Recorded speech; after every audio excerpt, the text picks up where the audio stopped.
Igoti inene kaunti-inĩ ya Nyeri nĩrĩtuĩrĩire Chibungu Sanga kĩoho kĩa mĩaka 7 thutha wake kũnyitĩkana na mahĩtia ma kũraga kĩng'ori kanyi mĩaka 8 mĩhĩtũku. Agĩthoma itua rĩu mũcirithania Martin Muya augĩte itua rĩu nĩrĩrorete mĩena yerĩ ya cira ũcio. Bearing in mind all the mitigating factors, I find a sentence of 7 years to be fair. Ona kũrĩ ũguo, family ya kĩng'ori yugĩte ndĩnaiganĩra nĩ itua rĩu, makiuga rĩtingĩringithanio na ruo rwa ngoro na kĩgirĩko kĩrĩa makoretwo makĩgerera thutha wa mwendwa wao kũragwo. Mĩario yao ĩgĩkindĩrwo nĩ wakiri wao. The victims don't feel comfortable with the judgment.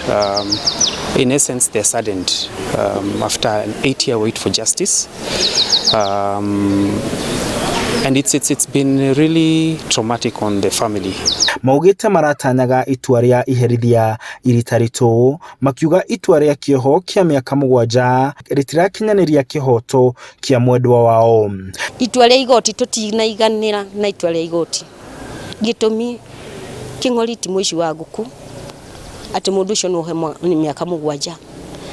Tũtinaiganĩra no kũrĩ Ngai wa ihinda rĩngĩ. Tũkũiganĩra ũguo for now.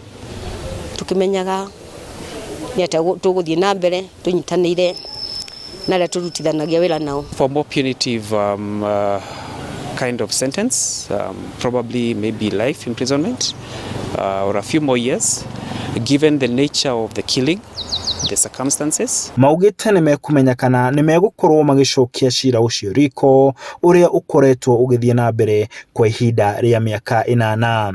Handũ-inĩ ha Inooro TV, kaunti-inĩ ya Nyeri, njĩtagwo Martin Mũnene.